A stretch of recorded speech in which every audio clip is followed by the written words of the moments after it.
दर्द से व्याकुल कौसल्या माता मेघ से अरज कार, मेघ से अरज कार हो। मेघ जिनि बरसाया अवध नगरिया, तो राम जी जन्म ली है हो।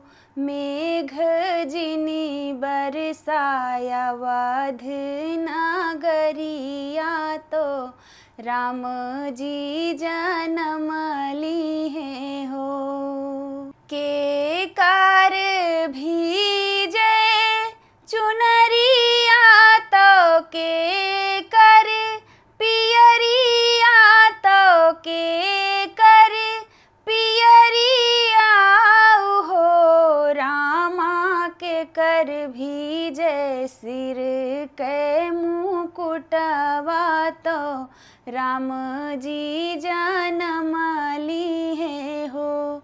रामा के कर भीजे सिर के मुकुटवा, तो राम जी जन्म